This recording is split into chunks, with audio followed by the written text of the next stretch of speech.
மத்திய அரசு ஊழியர்களுக்கு 3% அகவிலைப்படி உயர்த்தப்பட்டுள்ளது. மத்திய அரசு ஊழியர்களுக்கு அடிப்படை சம்பளத்தில் 55% அகவிலைப்படி வழங்கப்படும் நிலையில் 3% உயர்த்த மத்திய அமைச்சரவை ஒப்புதல் அளித்துள்ளது. உயர்த்தப்பட்ட அகவிலைப்படி ஜூலை 1ஆம் தேதி முதல் முன்தேதியிட்டு வழங்கப்படும் என்றும் இதற்காக மத்திய அரசுக்கு கூடுதலாக 10,084 கோடி ரூபாய் செலவாகும் என்றும் தெரிவிக்கப்பட்டுள்ளது. அகவிலைப்படி உயர்வால் 48 லட்சம் மத்திய அரசு ஊழியர்களும் 68 லட்சம் ஓய்வூதியதாரர்களும் பயன்பெறுவார்கள் என்று மத்திய அமைச்சர் அஸ்வினி வைஷ்ணவ் தெரிவித்துள்ளார்.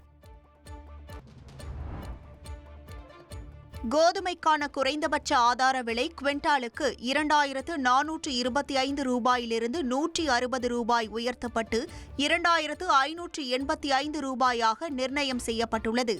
கடுகிற்கான குறைந்தபட்ச ஆதார விலை குவிண்டாலுக்கு 5,940 ரூபாயிலிருந்து 250 ரூபாய் உயர்த்தப்பட்டு ரூபாய் 6,200 நிர்ணயிக்கப்பட்டுள்ளது.